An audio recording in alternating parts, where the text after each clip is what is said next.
sabes en esta. Entonces, adelante, por favor. Bueno, en primer lugar agradezco al maestro Daniel la invitación que varias veces me ha hecho participar en algunas otras charlas o conferencias sobre temas diferentes en periodos anteriores. Pues en esta ocasión me invitó a hablarles un poco sobre el seminario y que propusiera yo el tema, pero yo intenté que la presentación que voy a hacer tenga que ver exactamente con el título del seminario. Y entonces el asunto que se presenta es si sigue vigente el estudio del libro llamado El Capital. Y de hecho la intención de ponerle así El Capital, Vigencia o Pertenencia en la Condición Capitalista Contemporánea es un título inclusive, diríamos, que lleva ya una tendencia. Tendencia en el sentido de que normalmente cuando las personas escuchan hablar sobre el capital, siempre están pensando en dinero, en una cosa, nunca están pensando en que el capital es una construcción, un concepto, una categoría que aglutina desde lo que es lo económico, lo social, lo político, hasta lo cultural. Entonces, el capital no es una cosa, sino que es una relación social, construida expresamente para poder hablar de una forma de organización social de la producción entre los seres humanos, muy característica y muy típica que se distingue de otras formaciones económicas. Y precisamente por eso le puse así el capital, porque en realidad cuando dicen el capital, dicen, bueno, pues si estamos en una estructura capitalista, pues el capital tiene que ser vigente, pues es algo actual. Pero aquí es más que nada si la lectura del libro llamado El Capital, ¿sí? Su estudio sigue siendo un estudio pertinente, o si hay que pensar, como muchos de los detractores o críticos al pensamiento de Marx señalan respecto de que pues es un texto que se escribió hace 150 años y que pues si se escribió para la época de Marx, el capitalismo actual, siguiendo inclusive la propia lógica, la propia metodología del propio Marx, en el sentido de que todo está en constante movimiento, cambio y transformación, que es la dialéctica materialista planteada como método de investigación de Marx,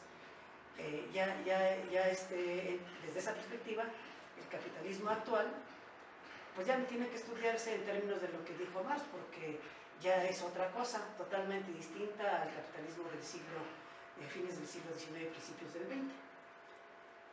Cosa que es un rotundo error para quien conoce de la metodología marxista.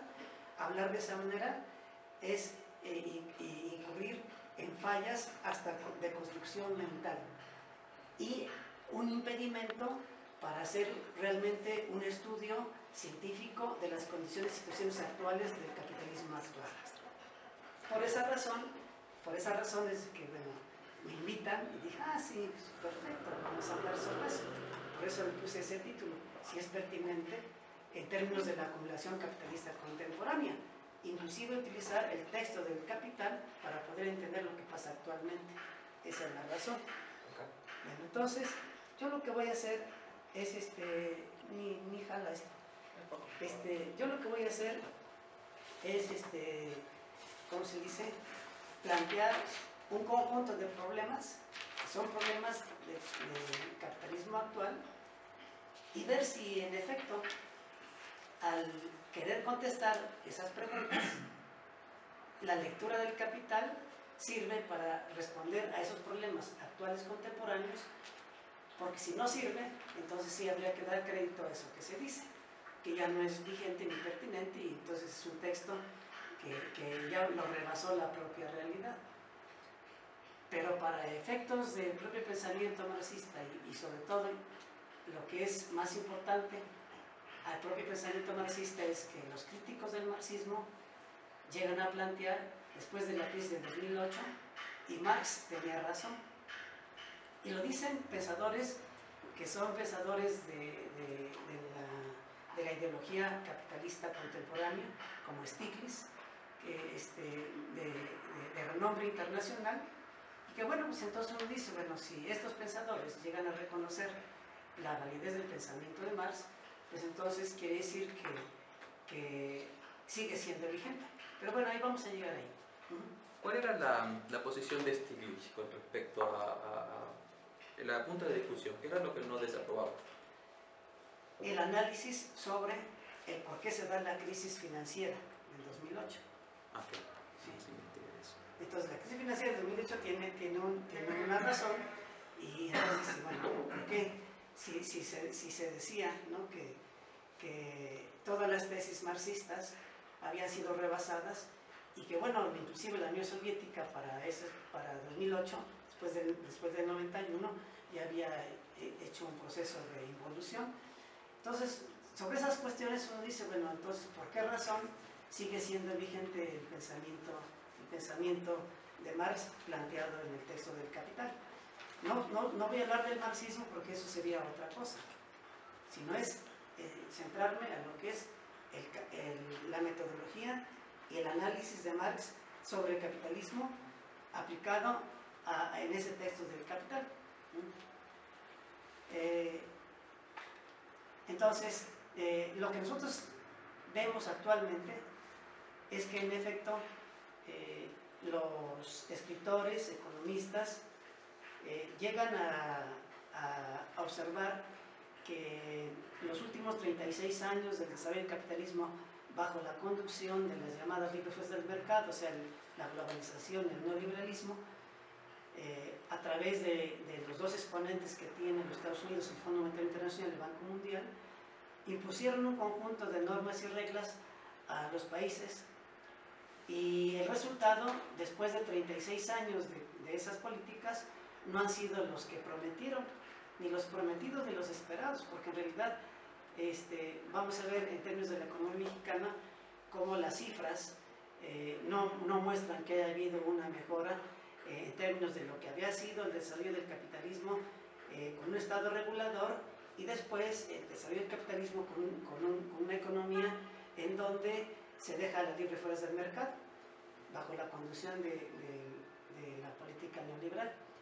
Entonces, resultado de eso, habría que preguntarse los problemas que tiene el mundo, no solamente la economía mexicana, de la aplicación de esas medidas de política económica neoliberales que han arrastrado al mundo a problemas de concentración de la riqueza, a problemas de desigualdad, a problemas de, como se dice, de desempleo, a problemas de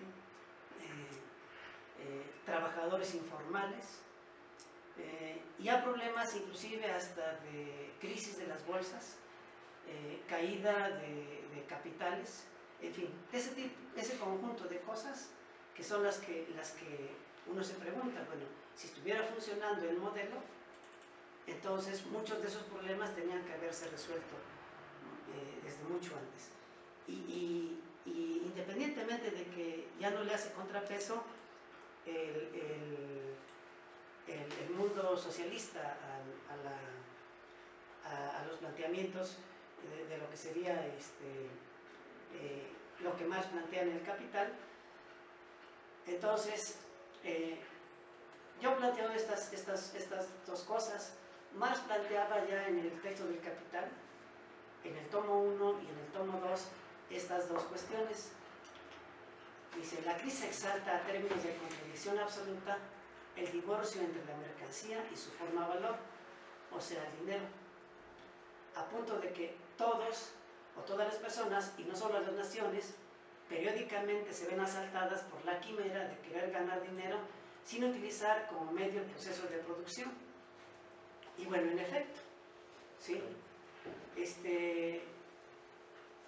Nosotros observamos, los seres humanos, en términos en el ámbito del capitalismo, es producir bienes materiales.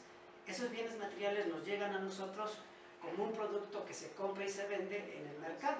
Por eso se llama, es una mercancía, un objeto útil destinado a su venta. Y les pregunta uno a los estudiantes, ¿tus zapatos son una mercancía? Cuando no han comprendido bien el concepto, dicen, sí es una mercancía, ¿los estás vendiendo? No, entonces no es una mercancía. Entonces, tiene que ser un objeto que esté necesariamente destinado a la venta, aunque me vendas tus zapatos usados. Pero si no lo estás vendiendo, no es una mercancía. Entonces, el asunto es que la comprensión de esos conceptos, ¿sí? Y luego su expresión, me dice la mercancía, su forma valor. Se forma valor porque los objetos materiales, productos del trabajo humano, desde la perspectiva de lo que es el valor económico, en el tomo 1 del Capital se plantea por qué las cosas poseen valor. No poseen valor las cosas porque las personas subjetivamente digan que esto es valioso. Aunque le dé un valor moral, el sentido económico del término obedece a que las cosas poseen valor porque son productos de la actividad del trabajo humano. Y esa expresión de la mercancía y su forma de valor, que se va a expresar a través de la transformación del valor en un precio. Porque los precios, en el tomo 1, Marx los define como el nombre en dinero del valor. Pero cuando lo dice así, en el capítulo 3 del tomo 1, está suponiendo que existe una correspondencia entre el trabajo, su manifestación que es el precio, y el precio corresponde exactamente al valor de la mercancía. Pero cuando los objetos, las mercancías, tienen un precio, pero ya no responden al valor, entonces que las mercancías se pueden vender por arriba o por abajo de su valor, por cuestiones de competencia entre el capital. Entonces, ese precio ya no corresponde al valor, entonces las mercancías no se venden a su valor, sino a un precio. Y en función de eso, el precio es una forma transfigurada del valor. Y todo eso que se analiza en términos del capital, le da una idea al estudioso de la economía para poder entender en un momento determinado el problema de la competencia entre países subdesarrollados como México y economías altamente productivas, aunque todavía atrasadas, como China, que ha invadido el mercado inclusive norteamericano y que presenta mercancías con precios muy baratos, ¿sí? Y que hacen quebrar a las empresas nacionales, inclusive hasta empresas norteamericanas. Entonces, entender esos problemas solamente se puede entender con una base teórica, sólidamente estudiada, perfectamente estudiada, a partir del tomo 1 del Capital en adelante. De otra manera, entonces, se va a entender el problema de los precios como un problema diríamos así, de imposición o de buena o mala voluntad de algún funcionario o grupo de funcionarios que estén liderando alguna economía, y no es así, sino que todo tiene exactamente una justa razón, y cuando ya no corresponde, y inclusive el poder militar y político que puede tener una nación se ve mermado por la exigencia del resto de las naciones en términos de que tú tienes una grandísima deuda, porque has fabricado desde 1944 hasta la fecha, papeles y papeles para financiar la economía mundial, pero no corresponden los papeles, que llamas dólares o dinero, al valor real creado en tu economía, en tu potencial económico. Entonces te exigen o que devalúes tu moneda, o bien la crisis del 2008, que es una expresión de una quiebra del sistema financiero internacional. Pero eso solamente se puede entender si se parte exactamente desde el tomo 1 del Capital, desde el capítulo primero. Ese es fundamental, ese capítulo primero. Aun cuando ese capítulo primero recupera muchos de los planteamientos de la teoría del valor-trabajo, que no es de Marx, porque los que no saben marxismo y que son detractores del marxismo, para desvirtuar la teoría del valor-trabajo, diciendo que es un planteamiento marxista, porque ya Marx lo ha satanizado, entonces uno les dice, pues se ve que no conoces, porque los padres de la teoría del valor trabajo son la misma burguesía. David Ricardo, Adam Smith, William Petty, del pensamiento económico liberal, crearon la teoría del valor trabajo. Y lo único que hace Marx es retomar lo que él estudió y ver en qué cosas fallaron para dar un aporte a lo que sería la investigación de la ciencia económica. Y eso es lo que estamos haciendo ahorita. O sea, yo estoy intentando dar un panorama del por qué es pertinente el estudio del capital, inclusive para entender los problemas actuales. Y luego el otro punto.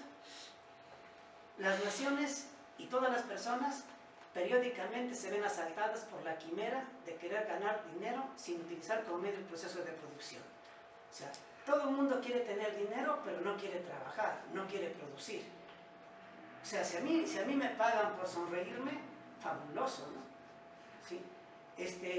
O si tengo dinero porque se lo robo o se lo quito a alguien, o porque secuestro, como pasa en este país, etcétera, etcétera.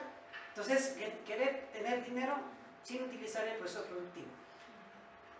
Y la economía mexicana, desgraciadamente, aun cuando en el periodo de los 50, 60 se planteó la industrialización del país y apoyar a la industrialización del país, porque éramos una economía agrícola fundamentalmente, el sector industrial, que es el sector 2, no ha crecido.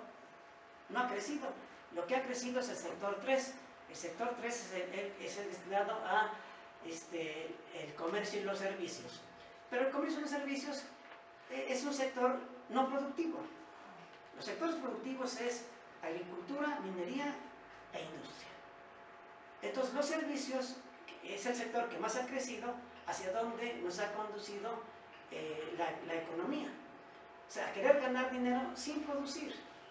Y una economía así, que en realidad no está creando nada productivo, en un momento determinado su moneda se va a devaluar, lo van a obligar a devaluarse, muchos de los negocios van a quebrar, y entonces uno se pregunta, bueno, ha habido mucho capital extranjero cuyo capital sale, o sea, acumula y saca lo que hace que se genera, pero para financiar el progreso y el crecimiento de sus propias naciones. Entonces, entender esos problemas que pasan actualmente nos lleva precisamente a poder diseñar o buscar caminos que nos conduzcan a fortalecer la economía interna, independientemente de que seamos una economía abierta.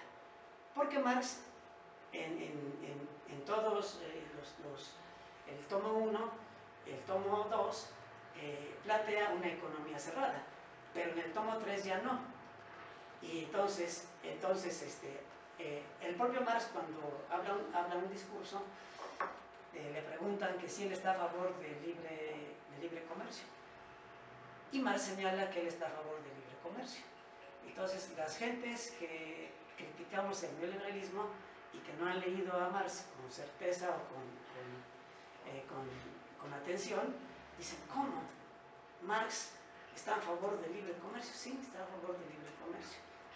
Y explican por qué razón está a favor del libre comercio. Pero es un asunto que si es que nos da tiempo lo discutiríamos. Bueno, entonces ya planteé estas dos primeras cuestiones, ¿no? ¿Por qué si eso ya está planteado en el capital, yo pregunto, ¿sigue o no sigue vigente esas dos partes en términos de, para poder comprender esas dos citas que di anteriormente, esas dos citas, había que reflexionar, ponerse a estudiar para entender esas dos citas y luego trasladarlas al ámbito de la economía actual y van a ver que no, sí, en efecto, sigue totalmente vigente. ¿Sí? Yo lo que estoy intentando hacer es, si alguno no ha leído El Capital, animarlo a que lo lea, pero Marx exige, no es fácil leer El Capital, entonces una amplia cultura, y entonces pues, como les digo a mis alumnos, constancia, primera clase, constancia, dedicación, disciplina y autoconfianza, camino del éxito.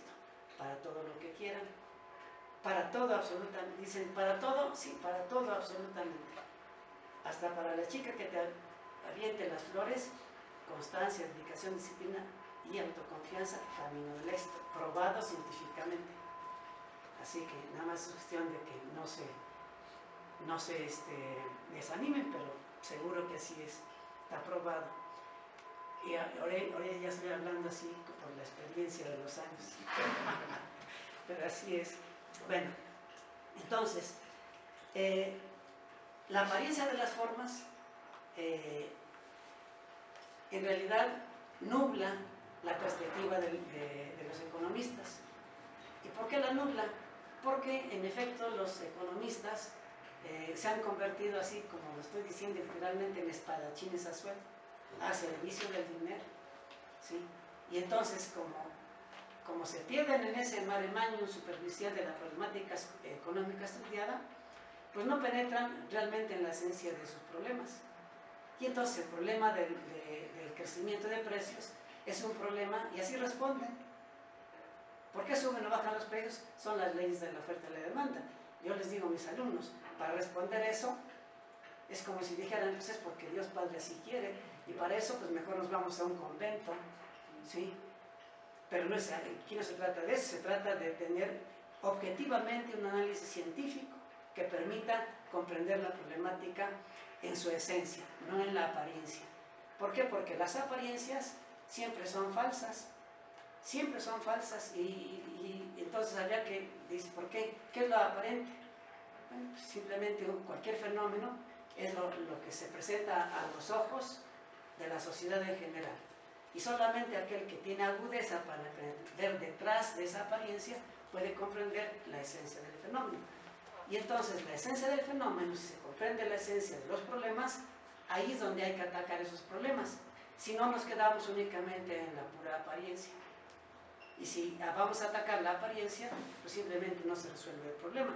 La apariencia es, tengo un dolor de cabeza,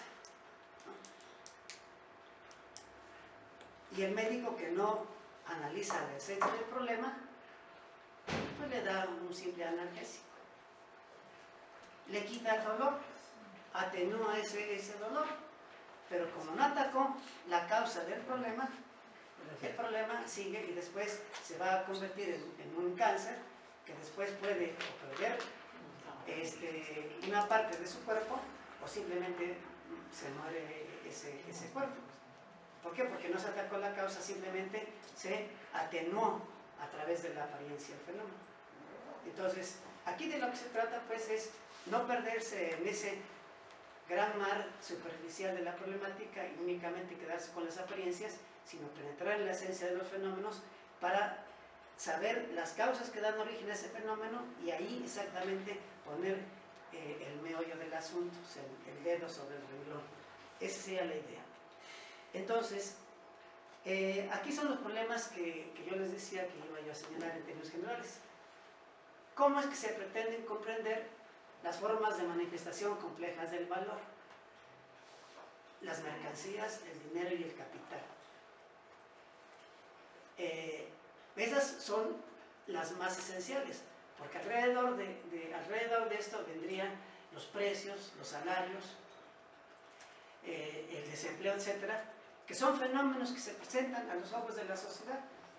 Sí, las personas que piden limosna, los vendedores ambulantes, los trabajadores informales, todo eso son lo que la gente ve común y corriente con los sentidos, los 5 sentidos. Pero entonces, ¿cómo comprenderlos? Sobre todo en estos tiempos de una economía en donde los productos ya ni siquiera pueden decirse que son auténticamente nacionales, sino que un producto tiene ¿cómo se dice?, ensambladas muchas partes, de manera que partes vienen de Japón, otras partes vienen de Estados Unidos, otras de Canadá, otras de Brasil, en un solo producto. Entonces, un producto que en términos de esa economía globalizante, realmente, ¿cómo saber que este producto es un producto internacional? ¿Sí? Y que lo maneja una empresa transnacional, hacia donde se canaliza diríamos, la ganancia del intercambio de ese tipo de mercancías, por decir, ¿no? Aparte del capital, es una época de crisis de los sistemas monetarios y lo sigue siendo desde la crisis del dólar. Luego todo el sistema monetario internacional se vio colapsado con la crisis del dólar a principios de los 70, que condujo precisamente a la economía globalizada y la economía neoliberal, y que orilló a los países europeos a crear el euro como un mecanismo para proteger su propia economía ante la posible derrumbe de la economía norteamericana, para proteger su propio, ¿cómo se dice? Pues su propia acumulación, su propia riqueza producida, pero en términos simbolizados de signos de valor a través de una moneda que no se devaluara. Porque si yo, y de eso habría que entender esto. Hace como unos 6 meses, Estados Unidos, el presidente de la Reserva de los Estados Unidos, recomienda, en ese tiempo a Cartes, que era el gobernador del Banco de México, recomienda que se aumenten las reservas en oro. ¿Por qué razón? ¿Por qué nos recomendó aumente sus reservas en dólares? ¿Por qué recomienda en oro? Saben, los propios gringos saben muy bien por qué razón tiene que ser en oro y no ni siquiera en euros, y no tampoco y mucho menos en su propia moneda, que sería fortalecerlos a ellos, pero saben muy bien por qué lo dicen así. Entonces, ¿cómo entender ese tipo de problemas? O sea, de la crisis del sistema monetario, de las crisis de precios, de deterioro de los ingresos reales. Para nosotros, como profesionistas, que nos han obligado las propias condiciones de competencia internacional a tener, ya no quedarnos únicamente con licenciaturas, sino con maestrías y doctorados y postdoctorados y no sé cuánta cosa. Los ingresos de estos sectores llamados medios se han visto totalmente deteriorados en los últimos 36 años. Más de 19 veces el poder real de los salarios se ha perdido. Entonces, cuando yo empecé a dar clase hace 41 años en la universidad, que era yo profesor de la clase, y después, por allá por 1979, que concursé para un medio tiempo, siendo profesor medio tiempo, me alcanzaba para poder, con ese sueldo, yo pude levantar la construcción de una casa, podía yo irme 1 o 2 veces de vacaciones con la familia a alguna parte, y ahora que soy tiempo completo, con la categoría más alta, como titular C, doctorado y esas cosas, ya no podría yo hacerlo. Entonces, uno lo ve en términos y no del monto de salario, sino en términos, porque si habláramos del monto de salarios, cuando fuimos millonarios, que ganábamos 1.200.000 pesos quincenales, ¿sí? Porque fue en las épocas de Miguel de la Madrid, ¿no? Pues en realidad no se refiere a la cuestión de expresión monetaria, sino al poder adquisitivo que tiene el ingreso real. Por eso habla de deterioro de los ingresos reales, ¿sí? Y también de las instituciones públicas y de las instituciones particulares. Hay un deterioro de todos los niveles, inclusive hasta en términos de los valores, de lo que se enseña y de lo que no se enseña, ¿sí? Y entonces, ¿cómo comprender todos estos fenómenos si no tenemos un fundamento sólido de partida? Esa es la idea. Y los fundamentos sólidos de partida, pues para quien ha estudiado el capital, ahí los encuentra. Porque si hablamos de que dijéramos es que el problema es que somos muy egoístas, ¿no? Bueno, ya Mandeville escribía en la fábula de las abejas que naciones hacen naciones ricas. Entonces, habría que preguntarle a los gobiernos de estos últimos 36 años que han metido a la nación, una nación de más de 54 millones de pobres con base en las cifras del INEGI, ¿sí? Pero en realidad son como 70 millones de pobres. Para 120 millones que somos, o 130 millones que somos, en realidad más de la mitad de la población es pobre. Entonces, y no estábamos así antes de Miguel de la Madrid. Entonces, ¿qué está pasando? ¿Qué está pasando? Ahora, porque tenemos un país de menesterosos, es una nación más rica, porque tenemos a Carlos Slim como uno de los hombres más ricos del mundo. ¿En qué te beneficia? ¿En qué nos beneficia al resto del país? Sí, entonces eso más bien nos habla de un grave problema que es estudiado en el Capital y que es derivado de la propia acumulación, que dice lo siguiente, que en la medida en que crece la acumulación y crece la riqueza, crece la masa de menesterosos y pobres. Entonces yo me pregunto, ¿sigue siendo vigente esa tesis? ¿O ya no? ¿O queremos cerrar los ojos y aunque el INEGI oficialmente maquille las cifras y nos quiera presentar, porque hasta cambian los indicadores, entre el Coneval y el INEGI se pelean? ¿Por qué? Porque el INEGI cambió los indicadores y ya no le permite a Coneval rastrear si aumentó o disminuyó la pobreza de 2015 a 2016 o 2017, porque cambió sus parámetros. ¿Y por qué lo hacen? Porque si estamos hablando de que la política económica del gobierno de Peña Nieto era disminuir los índices de pobreza y resulta que estaban aumentando, entonces había que maquillar nuevamente. Por eso dije, economistas espadachines a sueldo, ¿sí? Que maquillan las cifras para darle, ¿cómo se dice?, sonrisas al presidente del turno y poner vendas al resto de la población y a los investigadores jóvenes. ¿Por qué? Porque como investigadores, pues, ¿en qué nos basamos? Pues en las cifras que nos dan, ¿sí? Y hacer una investigación con recursos propios, pues nos va a pasar lo mismo que a Marx, ¿no? Marx se llevó 24 años para escribir El Capital. Entonces, díganme quién se va a lanzar a hacer una investigación, sobre todo cuando se le pide que tiene que hacer una tesis de maestría y de doctorado, que además nada más tiene una bequita. Si eso sí es que es pecado, ¿no? Porque si hace una maestría o un doctorado en un instituto particular, pues tiene que pagar por estudiar.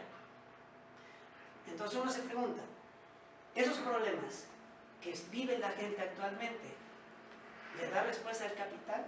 Seguro que sí, seguro que sí. Entonces vienen otras preguntas. ¿Cómo jugar un papel más activo en el mercado mundial? O sea, actualmente que hay ese tipo de crisis, ¿cómo jugar un papel más activo?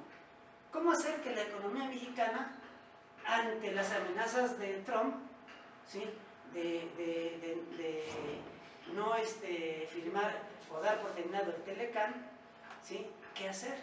¿Sí? ¿Cuáles son los nuevos mecanismos de acceso a los mercados internacionales? ¿Por qué tener que vincularnos únicamente a la economía norteamericana? ¿Sí? ¿Y qué hacer si nos vinculamos con otras economías, como la rusa, la china, etcétera? O sea, ¿qué hacer?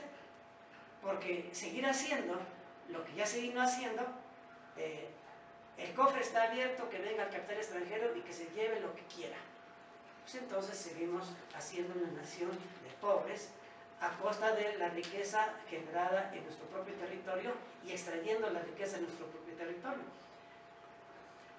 ¿A eso da respuesta al capital? Sí que las da, ¿sí? Por eso dice, ¿cómo explicar las prácticas inescrupulosas que provocan una crisis del dinero o una escasez artificial de billetes de banco o de productos? ¿Sí? Todo eso, ¿cómo comprender las manifestaciones de la formación de los mercados de todo tipo? Mercados de dinero, mercados de capital. Si se desconocen las leyes que hablan sobre la formación de esos mercados, las leyes que hablan sobre lo que es el dinero, sobre lo que son las leyes del funcionamiento del capital. Pues no se puede dar respuesta a eso si no se conoce la esencia de esos tres problemas, ¿no? ¿Sí? Tampoco se puede dar respuesta si no se es capaz de hacer las interrelaciones de un fenómeno con otro. Y el capital tiene ese potencial de poder generar una capacidad en el que estudia de interrelacionar los diferentes fenómenos y ver las cosas desde los diferentes ángulos en los cuales se presenta el fenómeno. Porque si no, no se puede conocer a la cosa. Ese es el método. El método que se habla de elevarse de lo concreto a lo abstracto, y al revés, significa precisamente que para conocer las cosas objetivamente hay que ir a la cosa, pero vamos a la cosa con nuestros propios prejuicios y nuestros propios conceptos. Y una vez que yo digo, pues esta cosa parece metálica porque tiene aquí así, pero después cuando voy a la cosa, la toco, la desmenuzo y digo, no, pues es plástico. Entonces ya cambié mi concepto. Entonces voy a la cosa concreta y entonces me enriquezco y entonces empiezo a interrelacionar otras muchas cosas y va cambiando mi concepto. Eso es lo que hace el capital en todo aquel que estudia el capital. Tratar de ver las cosas desde diferentes ángulos para poder encontrar las explicaciones más certeras y objetivas del fenómeno, ¿sí? Entonces, todas estas cuestiones han derivado precisamente en lo que ya se sabe: concentración de la riqueza, desempleo, desigualdad, miseria, marginalidad, informalidad, migración, acompañadas de corrupción, crisis de valores, violencia y represión. Son los fenómenos que actualmente vemos, y a todo eso se da respuesta en el capital, ¿sí? Entonces, bueno, ahí está eso. Para responder a estas ciertas preguntas, con un cierto grado de certidumbre y rigurosidad científica, es necesario no olvidar que la economía política, a través del estudio del capital, precisamente en esos ámbitos que acabamos de describir y otros ámbitos, es la especialidad de la economía política. Esa es su especialidad. Y por lo mismo no puede seguirse enseñando en bien de la ciencia económica el que en materia económica todo resuelto por la mano invisible, como dijera Adam Smith, o por las ciegas fuerzas del mercado. Pues eso no puede seguir así. Entonces, frente al fracaso objetivo de la subjetividad, le puse así porque la subjetividad del pensamiento teórico impuesto económico a nivel internacional, que lo hizo, sacar de las escuelas de economía la enseñanza de la economía política, y solamente unas cuantas escuelas a nivel mundial mantenemos el estudio del capital, ¿sí? Ante ese fracaso, porque a partir de la crisis del 2008, Stiglitz, que lo está retomando ahí, Eagleton Terry en el 2015 en esa edición de ¿Por qué Marx tenía razón?, editorial Península España, que llegan a reconocer, y Marx tenía razón. Sí, después de la crisis financiera del 2008. Entonces, ¿por qué los mismos burgueses reconocen que lo que planteado por Marx sigue siendo válido para entender sus propios problemas? Es más, si yo les dijera que, bueno, si ya te van a pasar ahí, si yo les dijera que las políticas económicas aplicadas por las políticas neoliberales fueron extraídas del capítulo 14 del tomo 3 del Capital, pero evidentemente no van a decir que de ahí las extrajeron. Son exactamente las medidas que adopta el neoliberalismo para salir de la crisis de los 70s. Una crisis económica, entonces, que estaba haciendo que las ganancias siguen cayendo, pero Marx plantea en el capítulo 13 por qué las ganancias caen, y en el capítulo 14 los mecanismos que contrarrestan la caída de la tasa general de ganancia. Y entonces, esos mecanismos que Marx enseña en el capítulo 14 son extraídos de ahí y trasladados a las políticas económicas planteadas por los neoliberales. Si nos da tiempo, platicamos sobre eso, pero están exactamente en el capítulo 14 del tomo 3. Como ejemplo de que el planteamiento de Marx sigue siendo válido, ahí tenemos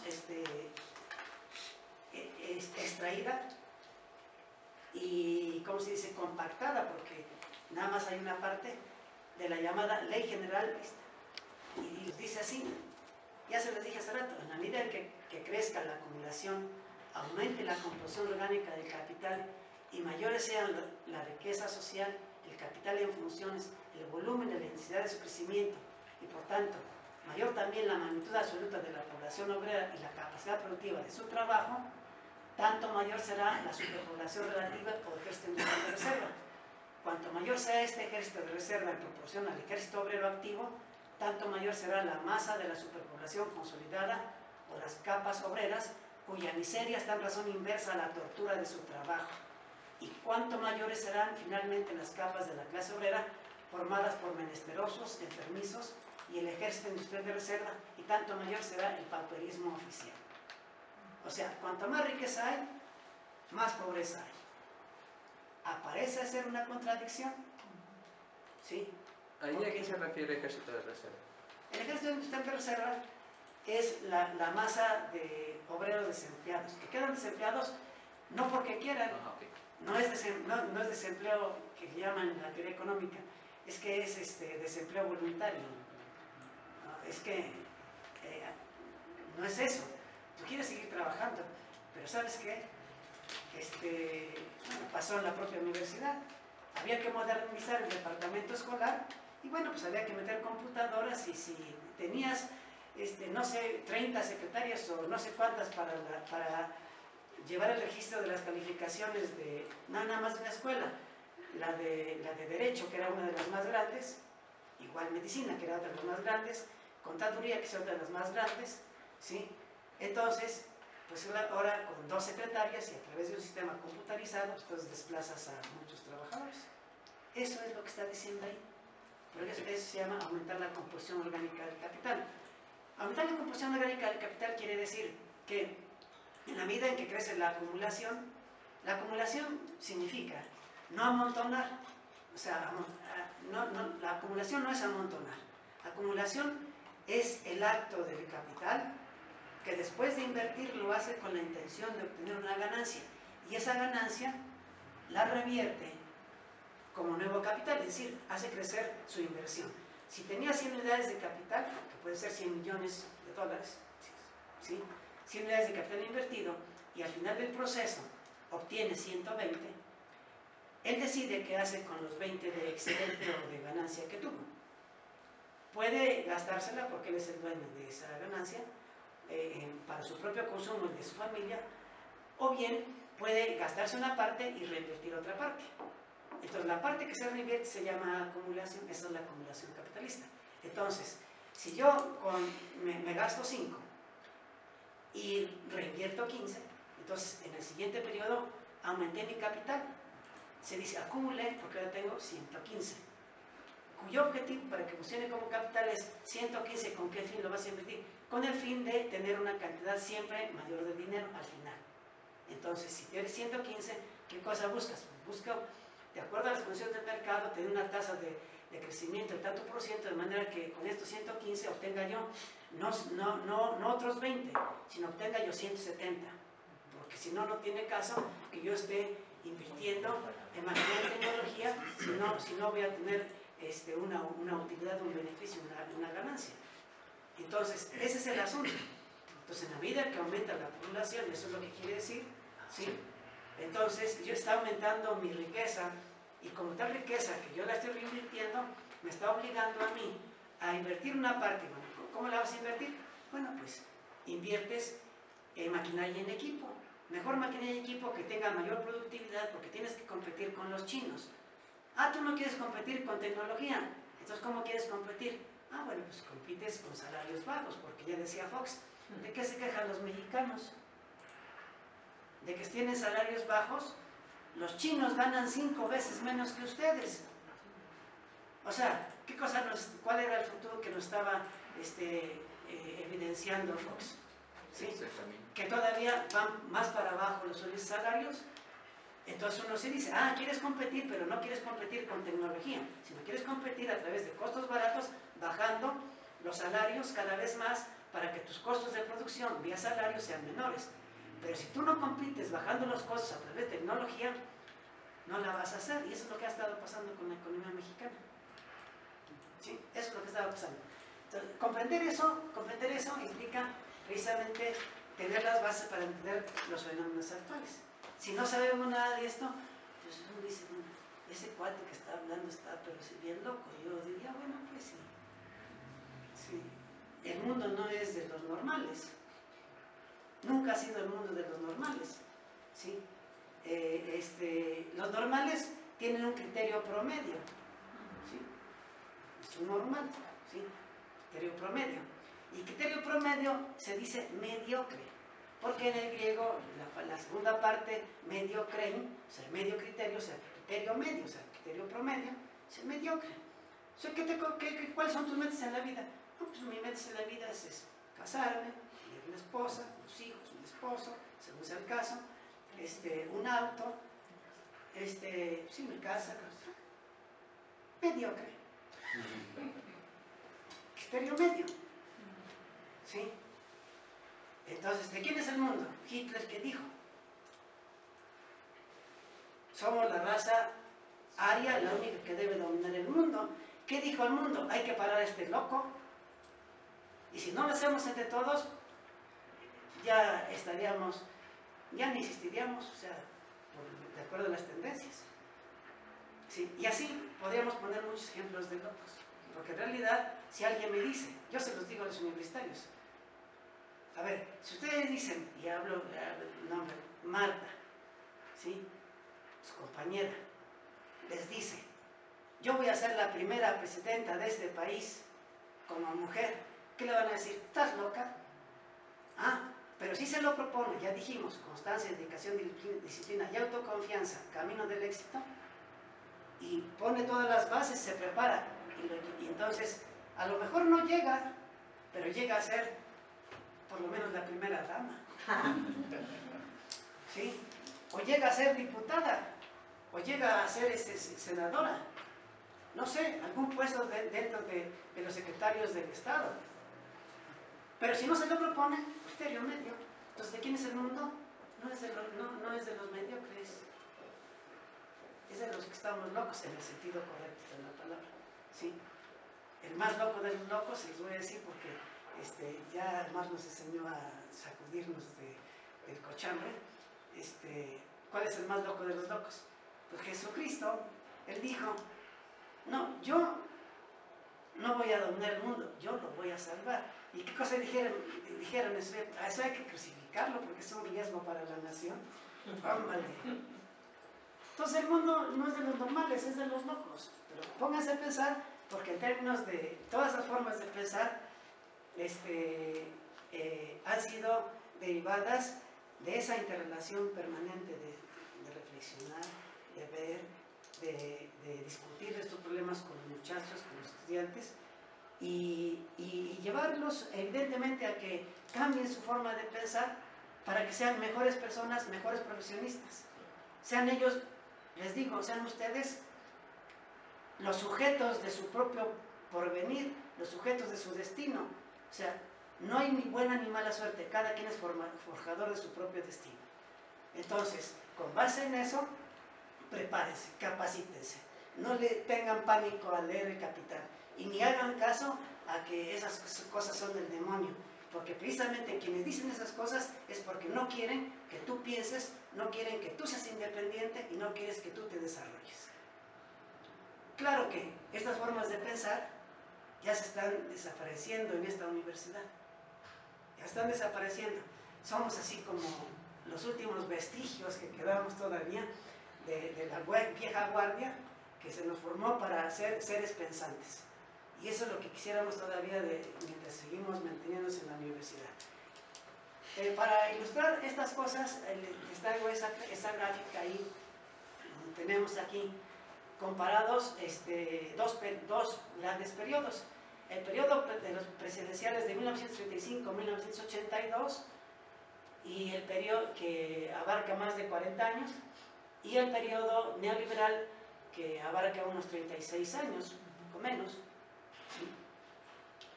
Entonces, ¿qué cosa es lo que observamos en ese periodo?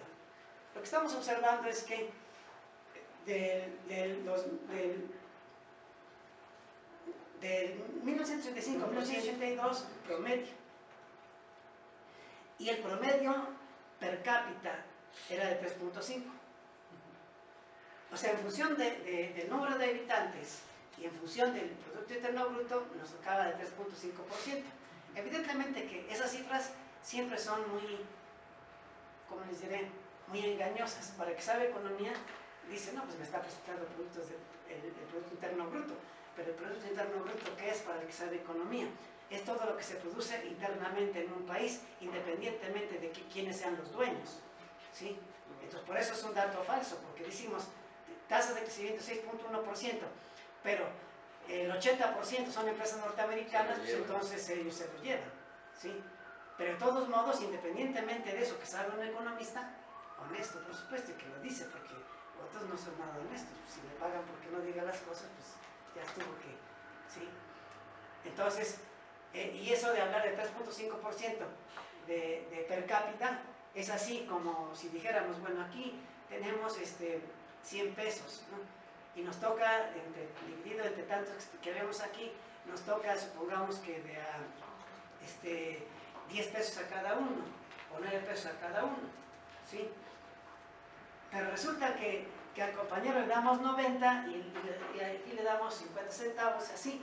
Entonces ya no es real, ¿ven? Porque esa es la distribución real del ingreso, porque no vamos a comparar los millones que tiene el INE y que están repartidos en el 3.5%, ¿verdad? Cuando a la hora de la hora los hechos ya no, a nosotros ya nos tocó un sueldito por ahí, ¿verdad? Por eso les digo que son cifras ahí. Pero, sin embargo, que las manejan los economistas, las manejan los investigadores, las manejamos en conferencias, las manejamos en ponencias. Y dicen, wow, ¿cuánto sabe? Uno dice, ya hasta vergüenza me da a veces. Pero bueno, está así. Y luego, a ustedes lo estoy diciendo porque son gente que vino precisamente con una mentalidad de querer saber. Si no, no se los diría tampoco. No somos mediocres. Y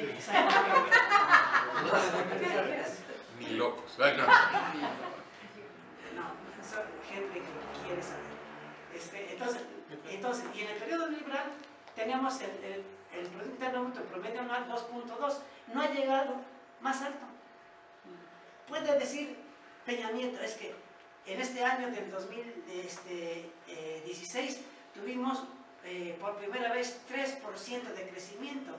Así, y los 3 años anteriores, y lo que te falta en tu sexenio y el promedio, pero eso es en tu sexenio, porque luego somos tamañosos los economistas, es decir, bueno, crecimos 3% de crecimiento con relación al año anterior. Ah, sí, que a todo dar. No, habría que ver el promedio de tu sexenio y vamos a ver si, por ejemplo, ¿a cuánto estaba el peso frente al dólar cuando tú entraste? ¿Y a cuánto está ahora? Entonces ya podemos saber si ha sido mejor tu periodo o no. Porque en términos reales, ¿cuánto se ha devaluado la moneda en tu periodo? Y todavía el riesgo que todavía hay. O sea, eso ya es ver las cosas desde todos los ángulos posibles, ¿no? Y luego, el promedio per cápita, pues no ha crecido. Y cosa que estamos hablando de la libre oferta del mercado, en el periodo de la libre oferta del mercado, donde se prometió que íbamos a ser de países del primer mundo, y que por tanto íbamos a mejorar todos, y que por tanto había que vender las empresas del Estado para entregárselas a los particulares porque eran los únicos que sabían hacer negocios y la riqueza. Y entonces ahora resulta que no nos toca ni el 1.7. Y eso, y que conste, y que conste. No estoy hablando de que teníamos 100, sino ahora tenemos menos y ahora de esos 7, ¿cuánto nos va? El 0.7 nos vamos a repartirlos. Si de esos 0.7 le damos 0.6 y el 0.1 que nos queda lo repartimos entre todos, pues ya tenemos más chiquitito. ¿Sí? Por eso tenemos tantos trabajadores informales y tanto problema de menesterosos. Para hablar en efecto de que en la medida que aumenta la riqueza, la acumulación, aumenta la masa de desempleados, ahí está esa cifra. Ahí está esa gráfica que muestra la masa de desempleada, que es el Ejército Nacional de Reserva. No vemos desde el 2006 hasta el 2012 que haya disminuido el desempleo, al contrario, está aumentando. ¿Sí? Y tampoco ha disminuido el desempleo porque ahora resulta que en el 2016, en el primer semestre del 2017, dice el informe de Peña Nieto, por primera vez no sé cuántos sexenios tenemos creados empleos, se han creado empleos por 1.200.000 empleos. Y uno dice, ajá, ¿y a quién quieres engañar? Como en ningún otro periodo. ¿Y a quién quieres engañar? Cuando tú sabes que primero cambiaste a través de las estadísticas y por decreto que la población económicamente activa, que era de 14 años, la pasas a 16 años. Y con eso ya todas las generaciones que eran de 14 y 15 años ya no van a estar en la población económicamente activa. No mides peras con peras. Entonces ya disminuiste ese porcentaje, claro. Y ahora me das una cifra en donde me dices que has creado, ¿sí? Respecto a la población económicamente activa, una mayor masa de empleos. Entonces uno dice, vamos a ver, ¿cuáles son las tendencias de crecimiento del desempleo y de la población económicamente activa? Bueno, se decía que la población económicamente activa crecía al año en 1.200.000 personas. Quiere decir que cada año las generaciones que cumplían 14 años pasaban a ser población económicamente activa. ¿Sí? Si en los sexenios de Fox, de Calderón, del propio Zedillo, nunca llegaron a crearse empleos.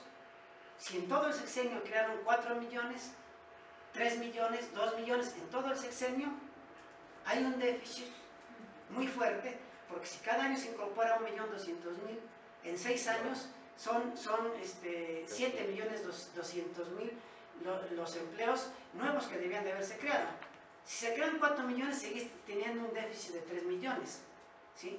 Y si ahora nos movemos nuevamente las cifras, porque en este año se crearon esos, y habría que ver si son empleos de calidad. Habría que ver si son empleos de calidad. Si son empleos únicamente temporales, ¿sí?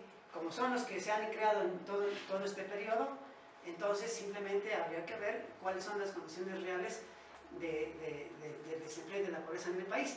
Y si ya no es vigente entonces la Ley General de la Acumulación Capitalista planteada en el tomo 1 del Capital, que es una de las conclusiones a las cuales se llega después de revisar 22 capítulos. Ese es el capítulo 23, en donde está planteada esa Ley General de la Acumulación Capitalista. Y bueno, yo solamente ilustro, cuando veo con los muchachos les digo, bueno, pues miren, si Marx ya está obsoleto, y lo que dijo Marx, pues es del siglo allá y de otro país desconocido, ¿sí? No se aplica acá, pues miren, aquí las tasas de desempleo pues ni siquiera han aumentado. Entonces, ¿sigue siendo vigente o pertinente el estudio del capital? Pues claro que sí, ¿sí? No quieren que lo estudies porque no quieren que sepas, así nunca podrás criticar lo que está pasando, ¿sí?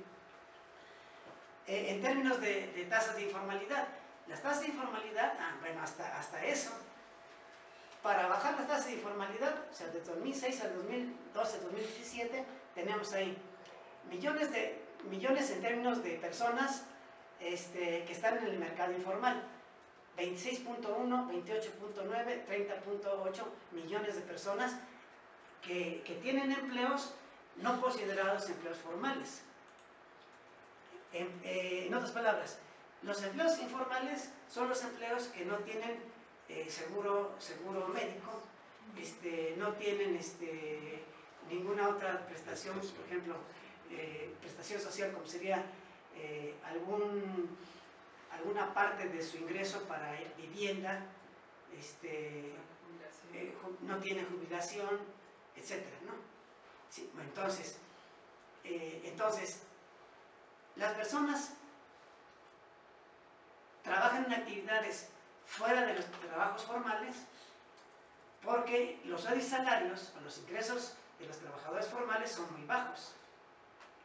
Simplemente habría que preguntarse, de ayer o antier, ya no me acuerdo cuándo fue, se aprueba el nuevo salario a 88.36 centavos, en donde se dice, fue un aumentote del 10%, ¿sí? Y bueno, uno dice, alcanzan, pregúntenle a una señora, bueno, pero ya la primera dama del país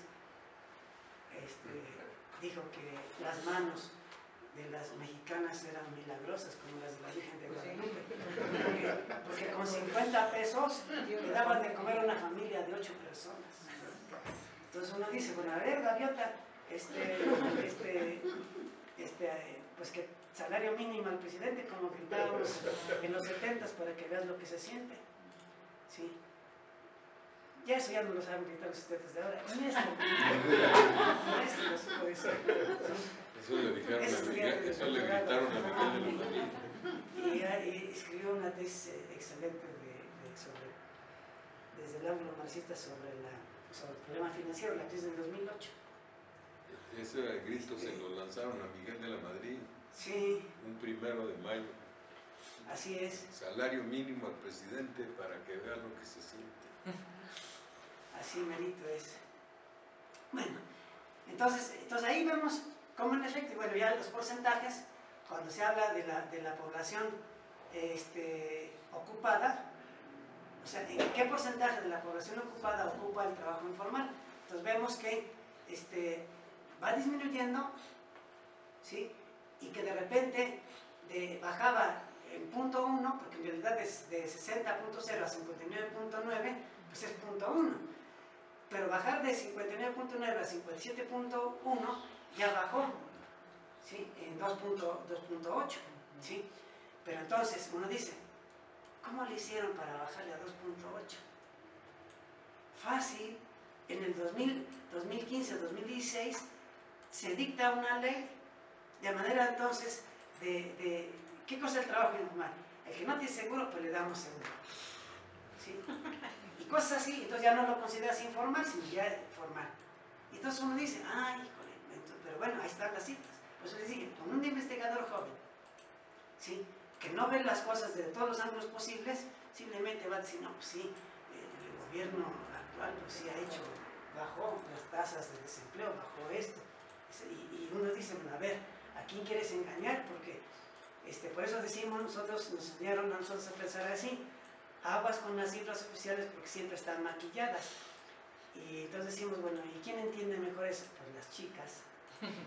Y ya saben muy bien lo que es el maquillaje y cómo puedo ocultar un barrito, cómo puedo,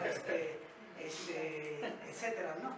Entonces, el maquillaje es interesante. Lo interrumpo tantito nomás para Sí. decir que se dice que hay 3 clases de mentiras. La mentira piadosa, Ese digo, ¿ya?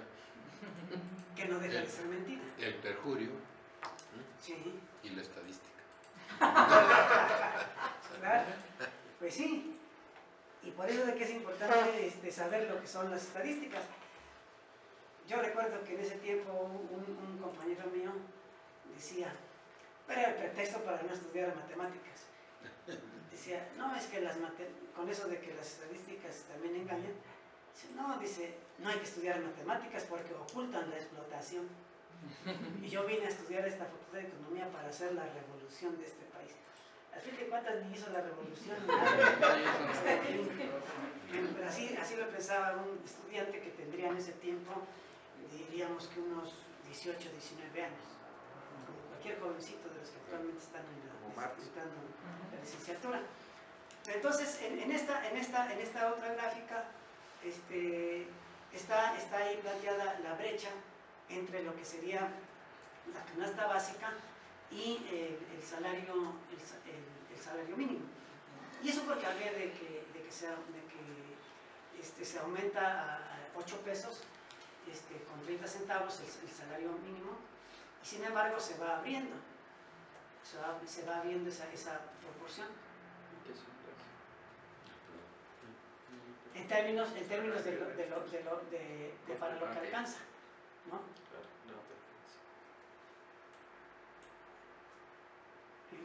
O sea, la canasta básica es la línea roja, y el salario, aunque ha crecido, está haciendo que la canasta básica se está alejando de lo que tú puedes comprar con el salario, aunque aumente.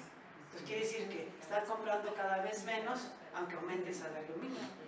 ¿Sí? En otras palabras, es el deterioro en los ingresos reales. ¿Sí? Y si en los salarios mínimos se observa ese problema, faltaría hacer un estudio de los salarios reales del resto de la población llamada de los sectores medios, porque esos son los que han sido más golpeados con las políticas neoliberales, los sectores medios, no tanto los sectores obreros ni industriales. ¿Sí? Bueno, en conclusión, bueno, pues ya las conclusiones están muy sencillas, ¿no? Realmente el estudiar el capital es el otro punto de vista analítico que es necesario para aquel que quiera estudiar economía. ¿Por qué es otro punto de vista?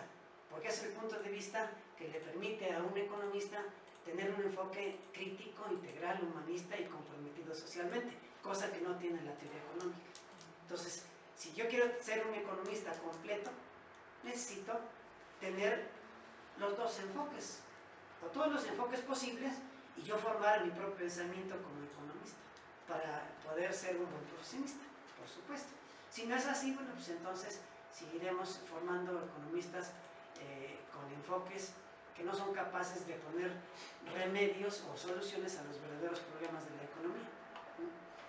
Por eso precisamente el capital, el estudio del capital, le da sentido social a lo que es la economía como una ciencia que es una ciencia social, no es una ciencia al servicio de unos cuantos. Así la han querido poner, pero en realidad es una ciencia que está al servicio como debiera ser cualquier ciencia. ¿Sí? Si el conocimiento que generan los diferentes investigadores, cualquier persona interesada en resolver los problemas de la humanidad, de salud, de una muela,